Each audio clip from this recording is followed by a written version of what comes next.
কোটা সংস্কার আন্দোলনকে ঘিরে টানা কয়েকদিনের সংঘর্ষ, হামলা, ভাঙচুর ও অগ্নিসংযোগের পর 2024 সালের 22 জুলাই ছিল রাষ্ট্রীয় কঠোর অবস্থানের দিন।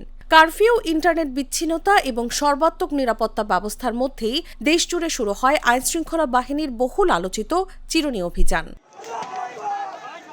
মাত্র একদিনে বিএনপি ও জামায়াতে ইসলামের নেতাকর্মী সহ প্রায় 1200 জনকে গ্রেফতার করা হয়। এর মধ্যে রাজধানী ঢাকাতেই মধ্যরাত থেকে সকাল 6টার মধ্যে আটক হন 516 জন।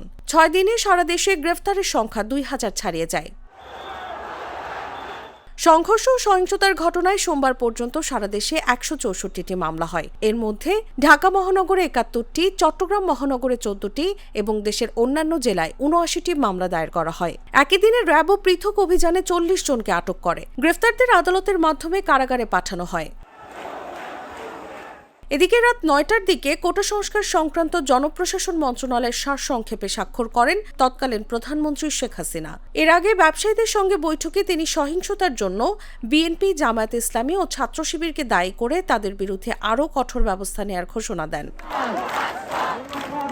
অন্যদিকে বৈষম্য বিরোধী ছাত্র আন্দোলনের অন্যতম সমন্বয়ক নাহিদ ইসলাম 4 দফা দাবিতে 48 ঘণ্টার আলটিমেটাম দিয়ে কমপ্লিট শাটডাউন কর্মসূচি স্থগিত করেন। একই সময় সরকার টানা 5ম দিনের মতো দেশকে ইন্টারনেটবিহীন রাখে এবং সাধারণ ছুটি আরও একদিন বাড়ানোর ঘোষণা দেয়।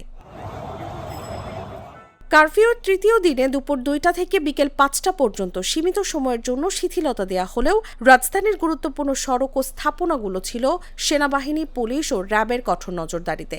আকাশে টহল দেয় হেলিকপ্টার, সড়কে মোতায়েন ছিল সাজোয়া যান। মহাখালীতে স্বল্প সময়ের জন্য সড়ক অবরোধের ঘটনা ছাড়া ঢাকায় বড় ধরনের কোনো সংঘর্ষ হয়নি। তবে ঢাকা মেডিকেল কলেজ হাসপাতালে চিকিৎসাধীন আরও 2 আন্দোলনকারীর মৃত্যুর পরিস্থিতির ভয়াবহতাকে আরও স্পষ্ট করে তোলে। একই দিনে সেনাপ্রধান রাজধানীর বিভিন্ন এলাকায় মোতায়েন সেনা সদস্যদের কার্যক্রম পরিদর্শন করেন। অন্যদিকে আইজিপি চৌধুরী আব্দুল্লাহ আল মামুন হুঁশিয়ারি দিয়ে বলেন, প্রতিটি অপরাধমূলক কর্মকাণ্ডের জন্য পাই করে হিসাব দিতে হবে। স্বরাষ্ট্রমন্ত্রী আসাদুজ্জামান খান কামালও জানান, পরিস্থিতি পুরোপুরি স্বাভাবিক না হওয়া পর্যন্ত কারফিউ বহাল থাকবে এবং পরিস্থিতি বিবেচনায় ধাপে ধাপে শিথিল করা হবে।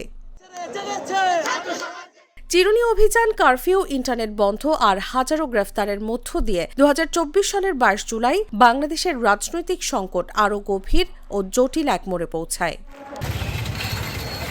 News desk, Jago news.